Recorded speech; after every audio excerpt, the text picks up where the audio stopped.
This is the Newsroom.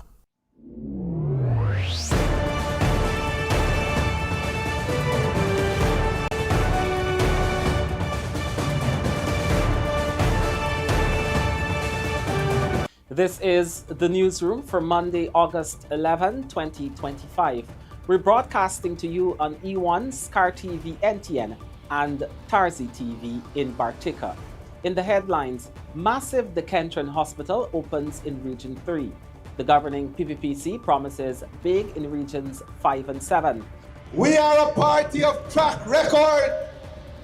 We are a party of commitment. More young Guyanese get scholarships to study in China. And in sport, Elton Dharry battles to unanimous decision victory. And President Ali says world-class horse racing track for Berbice.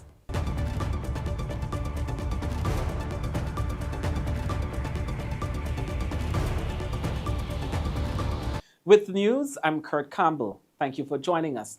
The $6.6 billion Kinderen Hospital was officially commissioned on Monday, marking a major milestone in the modernization of Guyana's healthcare system, specifically for the residents of Region 3. The state-of-the-art facility will deliver both specialized and essential medical services, including internal medicine and surgery, obstetrics and gynecology, pediatrics, cardiology, mental health, psychiatry, orthopedics, and surgery. Patients will also have access to a 24/7 emergency department, inpatient and outpatient care, advanced laboratory and imaging services, as well as dental and optical care. The $6.6 billion Kinderen Regional Hospital was officially commissioned on Monday afternoon here in Region 3, bringing world-class healthcare services to the residents of this region. This new state-of-the-art facility will deliver a number of essential and specialized healthcare services to the persons in this region, as explained by the Minister of Health, Dr. Frank Anthony, at the official commissioning ceremony. This hospital would feature a 24 hours accident and emergency department, a 24 hours imaging center, where you will be able to get x-rays, ultrasound, and if need be, you can also get CT scans. This is the first hospital in Region 3 in the public sector with a CT scan. You would also have a 24 hours pharmacy and a 24-hour laboratory services. This hospital also features 3 well-equipped operating theaters. President Dr. Irfan Ali, who delivered the featured address, said the investment in this facility is backed by both infrastructure and human capital.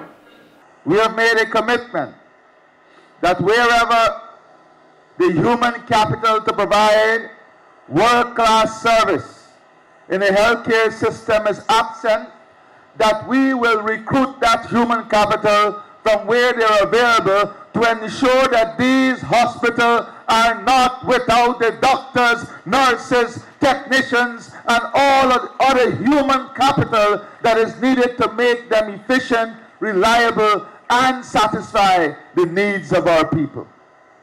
The doctor in charge at this new hospital, Dr. Fiaz Hassan, spoke about some of the new technologies that are being implemented at this new facility. The new everything is almost new technology.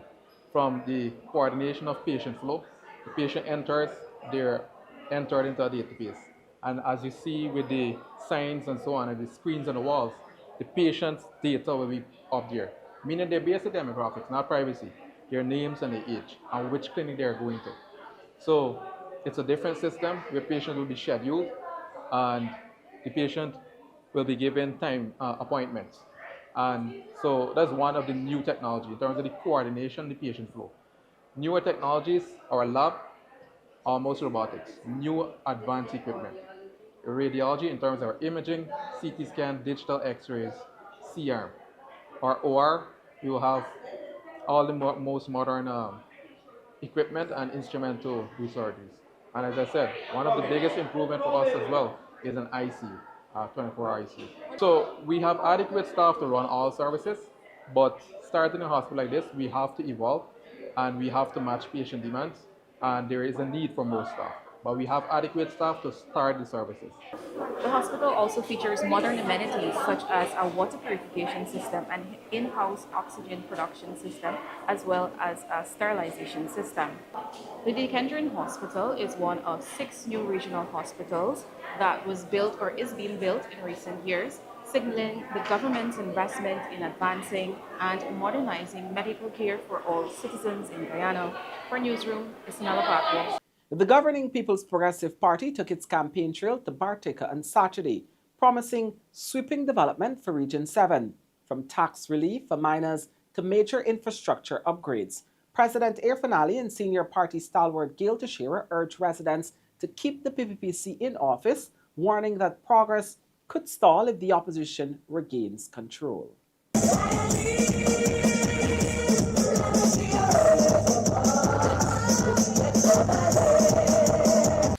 Thousands packed Bells Square in Bartica Saturday night as the PPPC rolled into Region 7 with promises of even bigger transformation in the next 5 years.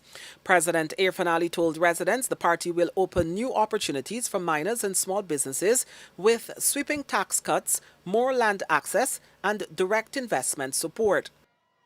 What are the things that are important to you in Region 7? Forestry, mining, jobs, infrastructure, water, education, roads to the mining lands, roads to the forestry lands, ownership of land, equipment. These are the things that are important, and these are the things that we will invest in for you and your communities and your region.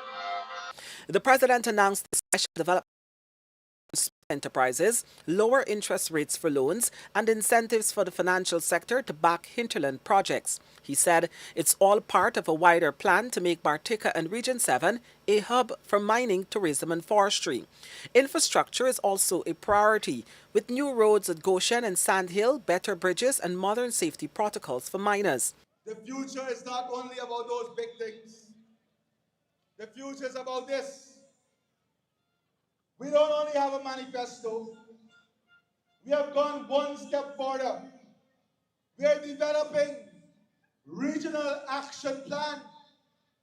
And these regional action plan came directly from you. Over the years, when we visited your communities, we have been taking the notes. We have been recording.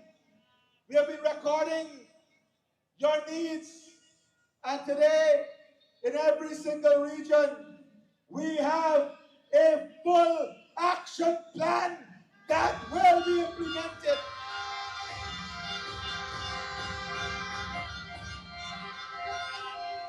Here, Bartica proper, township area, 1st to 5th Avenue, 4 miles housing scheme, 5 miles Bartica, Pataro Road, 7 miles, Agatash, Renzi Hill,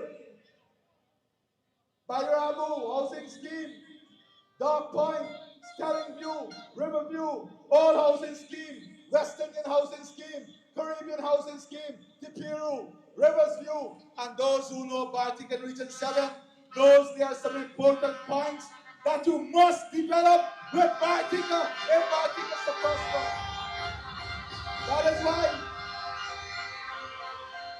That is why Saxakali, Bakora, Ithaca, Monkey Jump, Sherima Crossing, Batavia, Buckle, Murangi, and St. Vincent Mary's, these are all areas that belong to you and areas that are part of that development plan.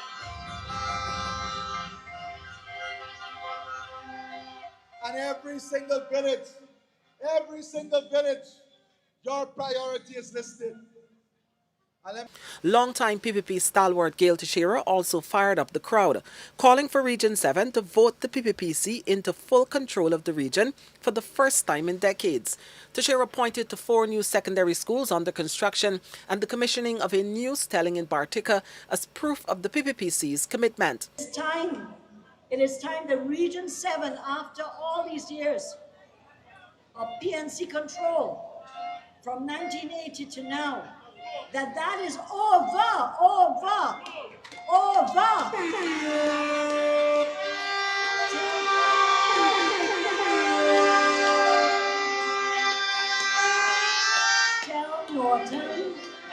Tell Norton, they catch the boat and go back to Bartica. Tell Amanza, don't worry, come here. Tell Mr. Azadin, you can't buy Region 7. No much $5,000 to go around. You can't buy the people of Region 7. The people of Region 7 have awoken. They're enlightened. They want more of the change they've experienced in the last 5 years. They want more development, and they want to do it as one people, one Guyana, for the next 5 years. The mining boom is set to accelerate, with two of South America's largest mines, including one in Region 7, expected to start operations this year, creating up to 1,000 jobs for local workers. For the PPPC, the rally was as much about defending its record as it was about selling its vision for the next term. For the Newsroom, Kurt Campbell. And in Region 5, Guyana's agricultural heartland took center stage in Sunday as President Dr. Irfan Ali, Vice President Dr. Bartica, Prime Minister Brigadier Retired Mark Phillips, and Minister of Local Government Sonia Parag addressed thousands at the PPPC's Road to Victory rally in Bath. The leaders delivered speeches with a common message that the PPPC has delivered on its 2020 promises and is ready to take Guyana and Region 5 through a new chapter of growth, prosperity, and transformation. PPP family! Are we ready for September 1st?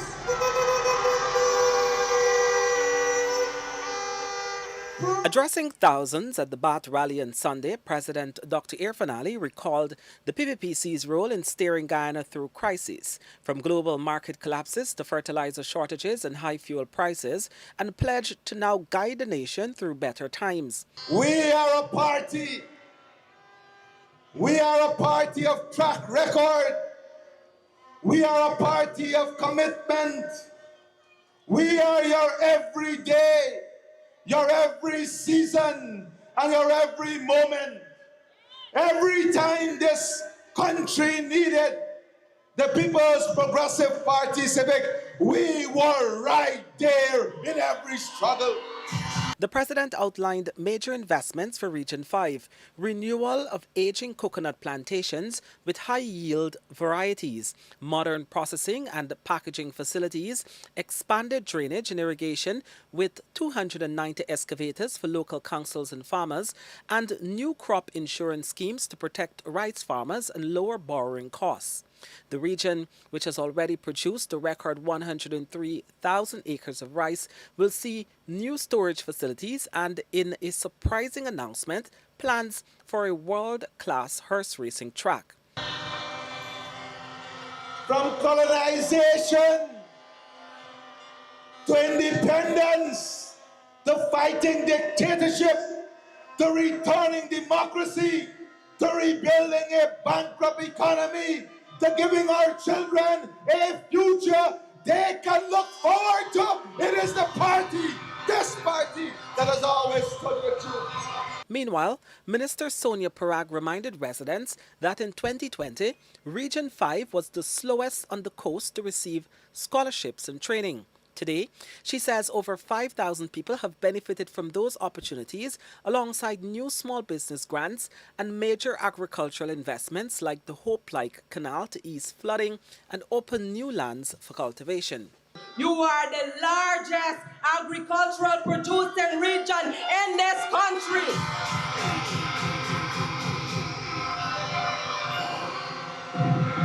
And the support that have been given to the sugar workers, whether you're from Bath Settlement, whether you're from Rosecknall, Shieldstown, Blairmont, to the support that have been given to the farmers, whether you're from Myconey or you're from Myconey Branch Road or from Perth or wherever you are.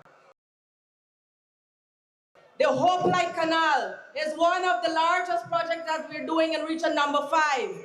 Vice President Dr. Bartica framed the September 1 elections as a choice between continued development or the risk of division and criminality.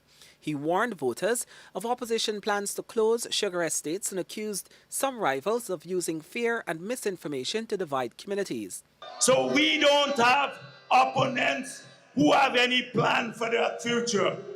We have people who are spreading racism, the four parties that were part of APNU AFC, racism, and then we have one man who is a criminal who is trying to stay out of jail, hoping if he wins a seat in parliament, that will happen. That's what we are fighting against. Prime Minister Mark Phillips said the last 5 years brought not only economic development but freedom, pointing to the removal of burdensome taxes and fees, thousands of new house lots, pension increases, and farm-to-market roads that benefit Region 5's farmers directly. And a banner turn to me and say, boss man, I don't get my freedom. $40,000 remain in my pocket every month because the bridge became free from the 4th of August. 4th of August.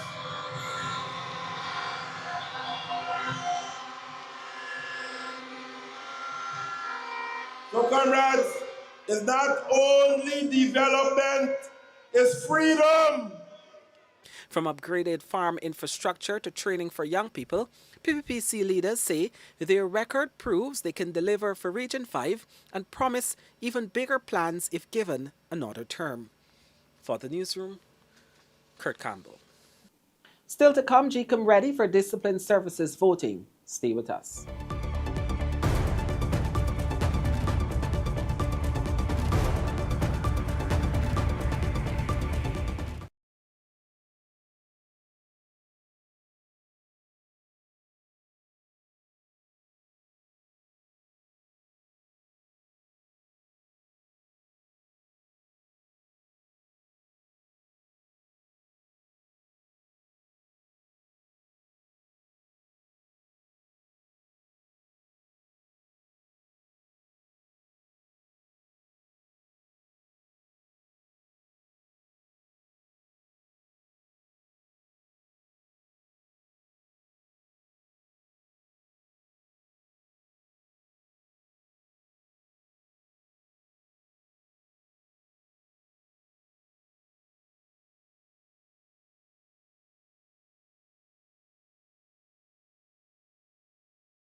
Welcome back. This is the Newsroom.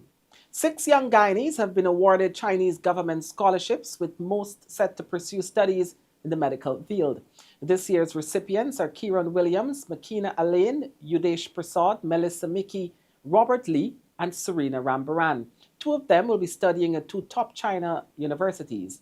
They received their scholarships on Monday during a ceremony held at the Chinese embassy in Georgetown. Delivering remarks, Chinese ambassador to Guyana Yang said the scholarships has become a flagship initiative, with nearly 100 Guyanese students benefiting in recent years. I am from Borkaito, and life there has taught me the value of determination, resilience, and community support. Access to higher learning opportunities is limited in my region. So receiving this scholarship is not just a personal achievement, it is a step forward for every young person in my community who dreams of doing more. From an early age, I aspired to become a doctor. That dream was shaped by seeing the challenges my people face when it comes to healthcare. This scholarship gives me a chance to study medicine in China and to learn from world-class institutions and return equipped to serve the people of Guyana, especially those in remote areas. When I completed my bachelor's degree last July, I had a long heart-to-heart conversation with my parents. We spoke about my career path, and one thing was certain. I have always known, and I still know without a doubt, that I want to become a doctor. The only thing left now is for me to live that experience, and in just 2 weeks, my dream becomes a reality. Academically, I want to excel. I want to be the best. And I want to excel in medicine and learn from some of the best minds in the fields with cutting-edge technology. This scholarship is not only a personal academic opportunity, it's a bridge that strengthens the long-standing friendship and cooperation between Guyana and China for decades. At the age of only 18, studying at Tsinghua University, the highest overall ranked and most prestigious university in China, where many leaders have strived and are striving, will place me at the heart of excellence in learning, innovation, and most of all, cultural exchange. To promote mutual understanding and friendship, and to deepen exchanges and cooperation between China and other countries in various fields. The Chinese government scholarship program offers opportunities for outstanding students, teachers, and scholars worldwide to study and conduct research at Chinese universities. Over the years, it has become a flagship initiative in China's international educational and cultural cooperation. In recent years, nearly 100 Guyanese students have benefited from this program. I believe these experiences could help lay a strong foundation for their professional and personal development. Upon returning to Guyana, all scholarship awardees' achievements reflect not only individual excellence, but also the growing strength of people-to-people ties between China and Guyana. You are becoming the ambassadors of dialogue and mutual learning between our two nations. You are the builders, contributors, and activators of the China-Guyana partnership. The Guyana Elections Commission, GECOM, has already identified the polling stations for members of the discipline services who are set to cast their ballots on August 22nd, ahead of the September 1st general and regional elections. GECOM's public relations officer Yolanda Ward told the Newsroom that the election body is also on schedule with its work plan, as refresher training is ongoing for its polling staff. Additionally, GECOM has been engaging stakeholders over the past few weeks, and they will soon meet with the accredited international and local observers. We have already identified the respective balloting stations for all the discipline forces that will cast their ballot on the 22nd of August.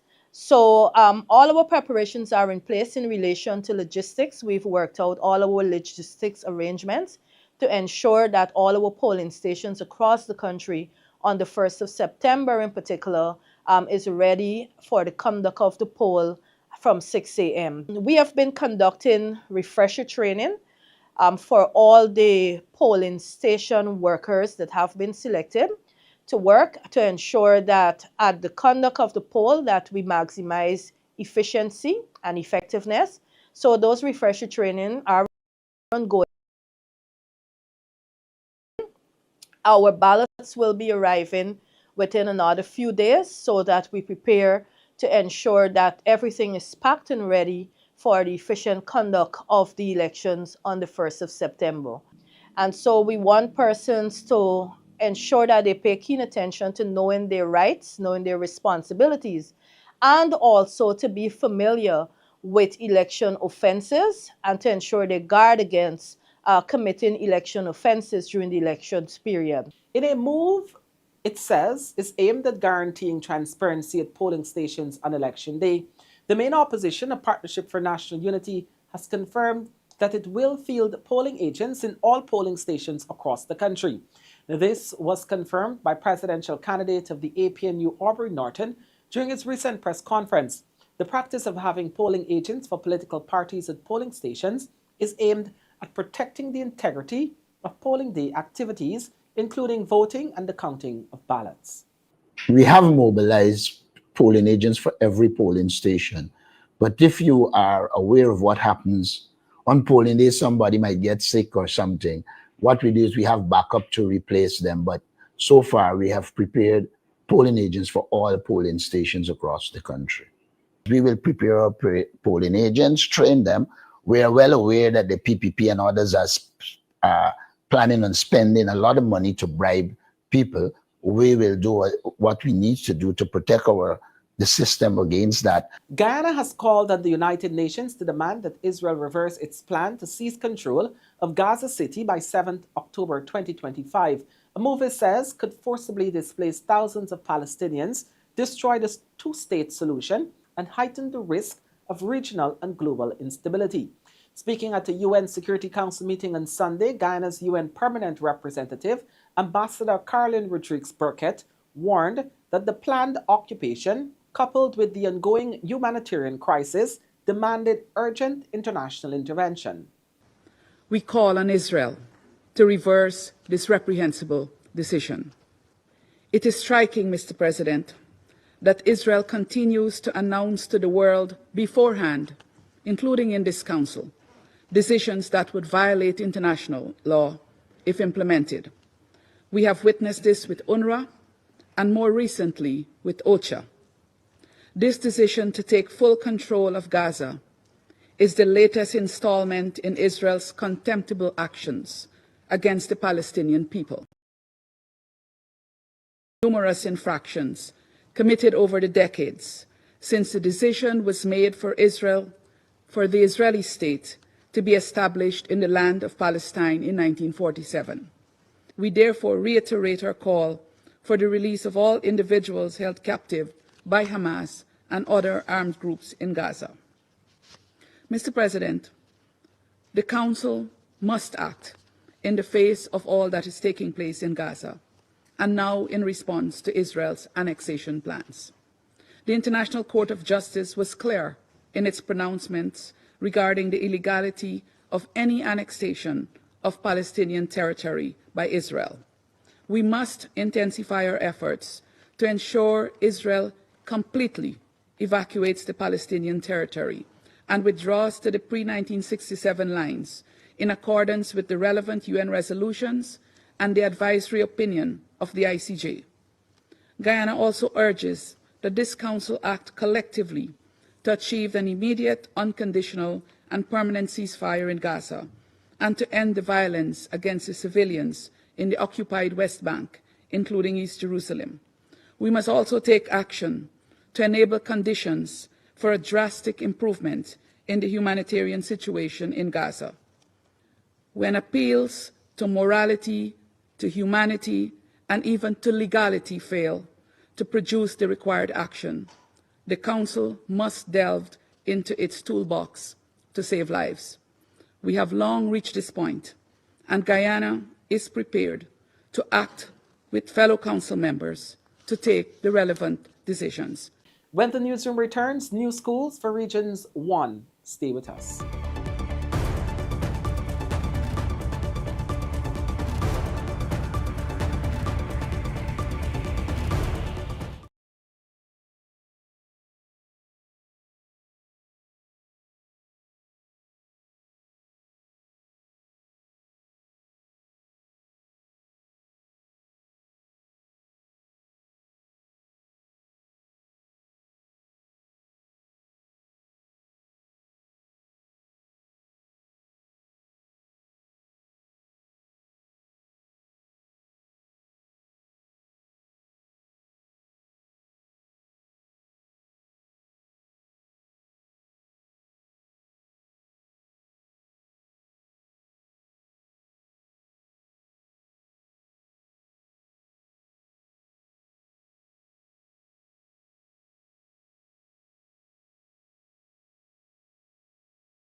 Welcome back. You're watching the Newsroom. Education Minister Priya Manichan visited Region 1, Berbice Waini, over the weekend and was provided with a progress update on the Waramari Secondary School as it nears completion. Minister Manichan, during the visit, said this school is expected to be commissioned soon by President Dr. Irfan Ali. Meanwhile, the Deputy Chief Education Officer responsible for Amerindian and Hinterland Development, Marty D'Souza, accompanied the minister to her Region 1 outreach and told residents of Manawaran village that a new secondary school will also be built there. This is the Waramari Secondary, which will be commissioned shortly by His Excellency the President. And if you look at this, development going on here, roads and drains leading up to the school. It turns all the way around the school. And it's concrete roads for the villages of Waramari, but also for the children, so they won't have to walk through mud to get to school. Manawaran, you are getting a brand new secondary school right here in Manawaran. The sod was turned for a new 708.6 million polyclinic at Industry East Coast Demerara on Friday. This facility will replace the existing health center and serve thousands of residents from the community and surrounding villages. The project is being executed by Sattar Mohammed and Sons Construction and Hardware Supplies with innovative engineering consultancy services as the consultancy firm. It is expected to be completed by July 2026. According to Saskia Sertima, the doctor in charge of the Industry Health Center, the new facility will expand primary healthcare services, X-ray, ultrasound, dentistry, and psychotherapy services will be offered at the new facility. Many new services were added throughout the years, including HIV care and treatment, spirometry, smoking cessation, dermatology, and psychiatry clinics. Today is not only a momentous occasion, but it marks a major milestone in the future of healthcare for the industry and Cummings Lodge areas and its environs. We are breaking ground not only on a building, but on a vision, where healthcare is equitable, accessible, and built around the needs of the people it serves. This polyclinic represents a bold and necessary step forward as the range of primary care services will be expanded to include X-ray, ultrasound, dentistry, physiotherapy, among many others. JAGS, owned by has introduced two new Tecnam P-2012 Traveler aircraft, a move that is expected to boost the country's commercial travel. A brief ceremony to mark the official addition of the two aircraft, which arrived in Guyana from Italy, was held on Friday at the company's Bradley hangar at Ogle, East Coast, Demerara. The JAGS is now operating 9 new aircraft.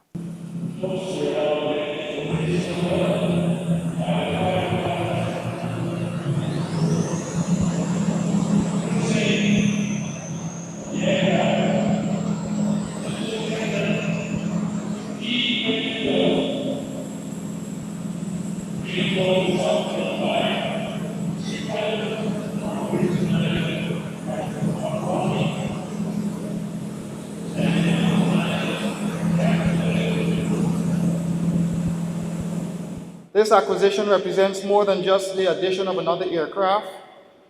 It is a strategic step towards modern efficiency and excellence in regional and local air service. As Minister of Public Works, I've just signed a few days ago the order giving JAGS and DK the right to operate the Bartica airstrip and to develop it into a modern aerodrome with all of the necessary facilities to facilitate tourism. Now that shows two things. One, the growth in the sector. And the sector is growing and it is expanding. And secondly, and this is a very important point, private sector people only invest when they do the math, they do the analysis, they do the projections, and they are assured that their investment is not in vain. When the newsroom returns, the financial, weather, and bridge reports, along with sport news. Stay with us.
Welcome back to Newsroom Sport. We start things off tonight with boxing. Elton Dharry won a hard-fought battle against Panama's Roger Saldana, securing a unanimous decision victory at the Cliff Anderson Sports Hall as he prepares for a possible world title fight soon. More details in this report. The win puts Dharry firmly on track for a shot at the International Boxing Organization (IBO) super flyweight title, where he is expected to challenge the reigning champion Ricardo Malajika of South Africa later this year. It was a tough fight, but I showed I was prepared to go the distance if it comes down to it, and I went 8 hard round, not always knocking somebody out. I'm prepared when I come home here. In the past few years, I've been knocking people out and have them going past the 3 rounds, the 3rd round. So the 8th round, helped me shake some ring rust off and, sharpen up a little bit more and show that I can go the distance if it comes down to it fight night. I'm always confident. I had a contract signed to fight here in Guyana, also signed to fight in South Africa. It wasn't my fault the fight didn't happen. The champion and his team had their own plans, and that's not in my control. A series of impressive performances on the undercard also marked the night. In a sudden professional debut, Desmond Amsterdam made quick work of Romeo Norville, securing a knockout victory just 1 minute and 10 seconds into the first round with a series of powerful body shots. It's amazing feelings. It's amazing to be out here today, to represent, to perform in front of my own crowd. It's an honor to do that. And, well, the knockout, I predict it. I already know it. From the weigh-in, I already know it. So it's not something hard for me to go in and do. I already predict it because I have confidence in the work that I do. Dexter Marquez kept the momentum going, earning an exciting 5th round knockout win over Colombia's Samuel Ramos after a back-and-forth battle. However, the national super middleweight title fight between Charwin Estwick and Edward Declue ended in disappointment. The bout was declared a no contest after an accidental headbutt caused a significant cut above Estwick's eye, forcing a referee to stop the action. The evening ended on a high note as Kevin Allicock maintained his perfect professional record. The Guyanese fighter's relentless body shots against Colombia's Omar Culo left Culo's corner throwing in the towel, securing Allicock a TKO victory. I didn't expect the fight to go that far because my plan was to stop it a little bit earlier. But I know I had to check to see what's going on, The first time, only one video I saw with him, but that's not a problem for me. So I know I got a little bit slow pace. And that's where I start picking up mostly in the 3rd rounds. More so, Tyrone Wins got the better of St. Lucia's Justice Joseph in the amateur undercard, followed by a win for Guyana's Abiola Jackman against Trinidad and Tobago's Marcela Durham. President Dr. Irfaan Ali has announced plans to construct a world-class horse racing track in the Berbice corridor. The president made the promise during a People's Progressive Party civic rally in Bath, Region 5 on Sunday. The announcement follows recent calls for an all-weather track in Guyana from prominent horse owner Turbo Jack Dio and comes at a time of significant momentum for the sport in the country. In December 2024, Minister Charles Ramson Jr. tabled the Horse Racing Authority bill in Parliament. The legislation, when passed, aims to modernize and regulate horse racing in Guyana for the first time. From a competitive standpoint, Guyanese-owned horses have been a dominant force in recent carbon races and elsewhere, highlighting the sport's growing success. We have to build out sports and recreational facility. You will have in this region a world-class horse racing track because you are the cradle of horse racing.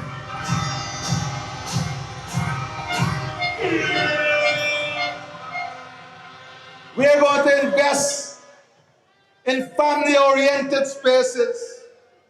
We're going to give you the tools to build stronger communities. We are not only talking about investment in grants and salaries. Those are natural things under the People's Progressive Party Civic. But we are talking about the more transformative ideas. We are talking about ideas that will take you to the next level of prosperity. Guyanese swimmer Rick Juan Noel has made history by winning a bronze medal at the Junior Pan American Games in Paraguay. The swimmer broke his national record in the men's 200-meter butterfly with a time of 1:59, lowering his previous best of 1:59.89 seconds. Brazil's Gustavo Francisco won the gold medal, setting a new games record with a time of 1:58.95. His compatriot Gabriel Moore took the silver in 1:59.45 seconds. Noel is the first Guyanese swimmer to win a junior Pan American Games medal. He's the second Guyanese athlete overall to earn a medal at the event since its inception in 2021, following Bright's silver in the women's triple jump at the previous games in Cali, Colombia. West Indies are seeking a vital series victory against Pakistan on Tuesday as they fight for a direct qualification spot for the 2027 50-over World Cup. A win in the final match would secure the series and provide a significant boost to their qualification points tally. Having missed the two most recent ICC tournaments in the format, West Indies must reverse the trend to avoid missing a third successive 50-over World Cup. They are currently ranked 9th after a much-needed win in Trinidad on Sunday. With qualification for 2027 guaranteed to the top 8 teams, plus hosts South Africa and Zimbabwe, West Indies realistically need to finish within the top 9 to secure automatic passage by the cutoff date. A series win against Pakistan, ranked 6 places above them, would be a significant step forward. All-rounder Ruston Jades acknowledged the importance of Sunday's win, stating that the team was focused on gathering pivotal points. Yeah, but obviously we wanted to get a good start, not to put ourselves under pressure with the small total. But it didn't happen for us, so it was then for us to go and consolidate and try to build a partnership. But I mean, we were still going a bit slow, but we still kept the rate kind of close, and I thought that is what helped in the end.